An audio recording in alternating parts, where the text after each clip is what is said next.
What's up everybody, this is Zoya, the Russian Korean, and we are back here with the meme review. I haven't done it in a few weeks. Part of it was because World started, I had a regular streaming time. Also, there were a couple weeks when I wasn't even here, I wasn't making videos. But I think it's been long enough that we haven't done it, and so I fell far behind on the memes that you guys posted on the Discord. By the way, if you haven't joined the Discord, you are welcome to do so. If you haven't seen any other episodes of the meme review, then you can check out the playlist. And as always, with all of our meme reviews, the rule is simple. If you laugh, you lose. If you lose, you have to do a punishment. Let me know in a comment section down below which meme broke your will not to laugh, and leave a timestamp for other people to be able to reference. The punishment's gonna be easy on you this time, okay? I'll think of something a little more cruel for next time. With that being said, if you enjoyed this kind of content, please do consider liking this video, sharing it with your friends, subscribing to the channel if you haven't already done so, and as always, leave your thoughts in the comment section down below. And with that being said, let's get into the memes. How noobs lose a game, how pros lose a game. GG. If you lose an absolutely terrible game that was very tilting, but you didn't flame a single teammate, and at the end of the game, you all chatted GG, good for you. Teemo support?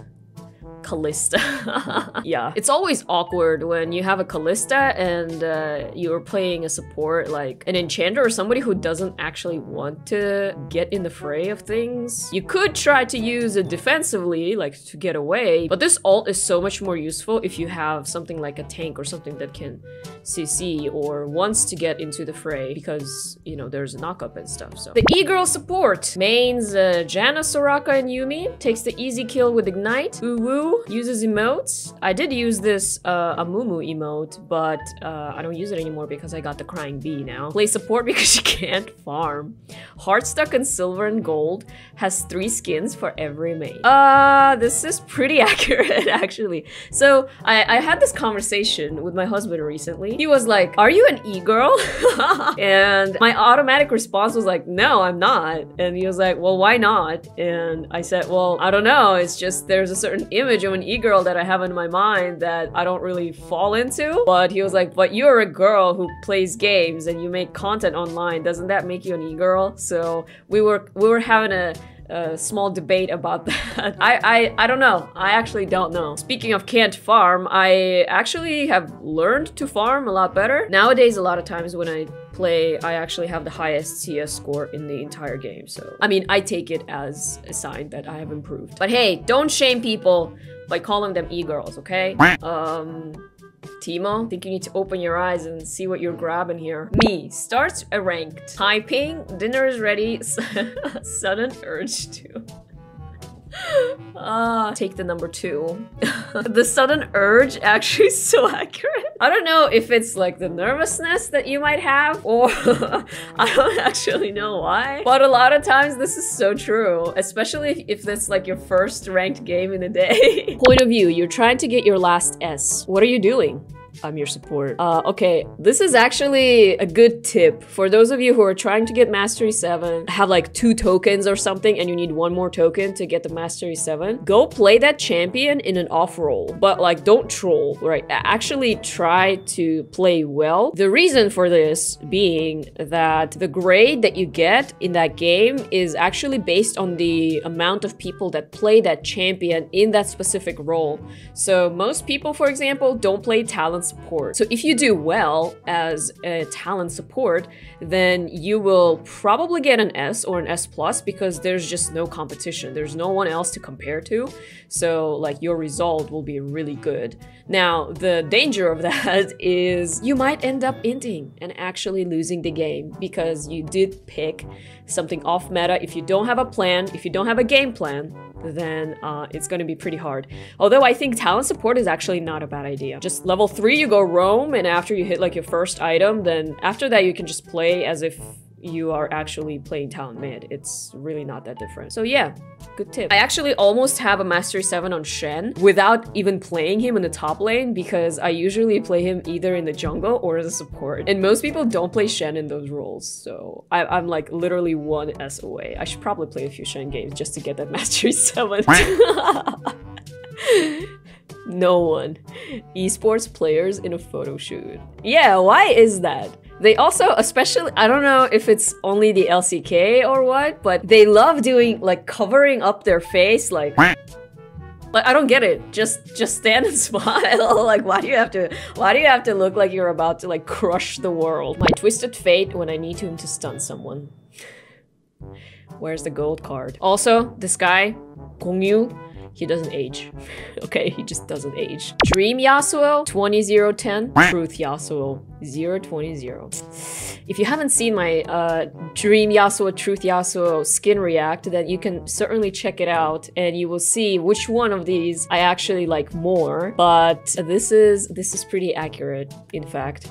And for some reason, the Dream Yasuo is always on the enemy team. League of Legends Champion passives. Season 1, Season 11. Now, I don't play card games, but we all know what's happening here, right? The longer the game lives, and I believe this is Yu-Gi-Oh, right? Isn't this Yu-Gi-Oh? Feature creep just becomes more and more prominent because, you know, earlier cards have a lot less stuff that they do, whereas later cards have a lot of stuff that they do, a lot more than the older things. And that's just the nature of a game that lives for such a long time. Like, you need to keep people interested and engaged and like wanting to play. And if you keep everything simple for like however many years, it's just bound to fail. Like, you have to create something new. And a lot of times creating something new just means creating something overloaded. And it's definitely also true for League of Legends. Although what interests me is that when you look at pro play, they use a lot of the really old champions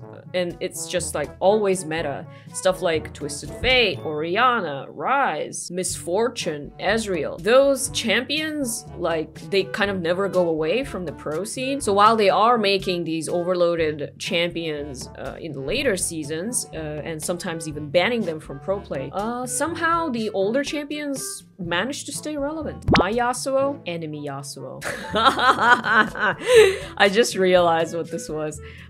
So this actually looks like somebody on a wheelchair, whereas the enemy Yasuo is this motorcycle. It's the same thing with the Dream Yasuo and the Truth Dragon Yasuo. I really don't know why it's almost always like that. I've had maybe a few games where my Yasuo was really good, but somehow that's true not just for Yasuo though, but for pretty much any champion. And I've already talked about why. Part of it is because you kind of tend to remember and pay attention to things that didn't go well, so you remember, you know, the bad Yasuo that was on your team. But when you have a good Yasuo on your team, you don't even notice because you're like, oh, okay, well, he's doing what he's supposed to do. So hey, appreciate nice motorcycle Yasuos that are on your team from time to time, okay? Disabling all chat. Me who just woke up. Aw. Oh, it's the all chat stuff. I really don't understand. It's like, hey, we're gonna be dealing with toxicity, so we're gonna get rid of all chat. And I feel like out of all the things that they could possibly do, this was, to me personally, the most unexpected thing to do. Part of it was because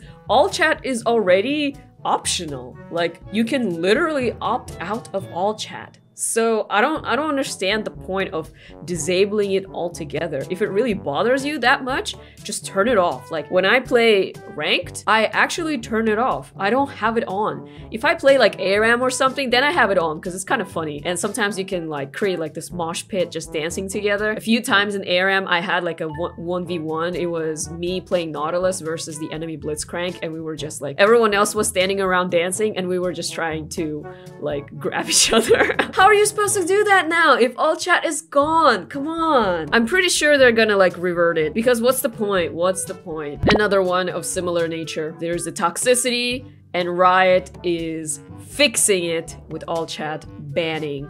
And as you can see, it ain't working. The most toxic things that happen within your team a lot of times because people flame each other, that's number one, but you can mute them.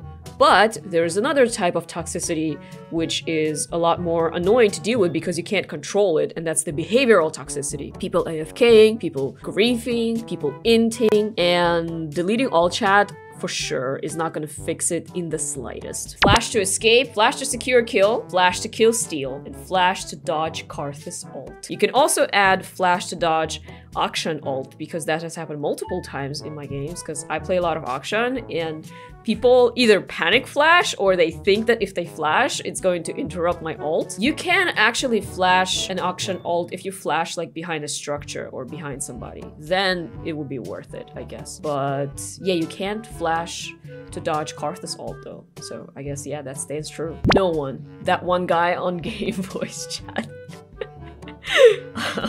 His mic is just really good, guys. It just picks up everything. I mostly play solo though, so this doesn't happen to me very often. But yeah, let me know if you are that one guy on voice chat who communicates with his nostrils. And we are actually now all the way at the bottom. I know I skipped over a bunch of memes, but I wanted to catch up here. So here we are now. And if you would like to see the continuation of the League meme review here on this channel, then please do join the Discord and continue posting your memes. I'll try to post these more regularly so that we can see more memes. So, did you laugh this time around? Did you lose? If you did, please go in the comment section down below and let me know which one it was that made you laugh, leave a timestamp, and see what made other people laugh. And as always, thank you so much for watching this video. If you enjoyed it, please give it a like and subscribe to my channel if you haven't already done so. This was Zoya, the Russian Korean. Thanks again, and I'll see you next time.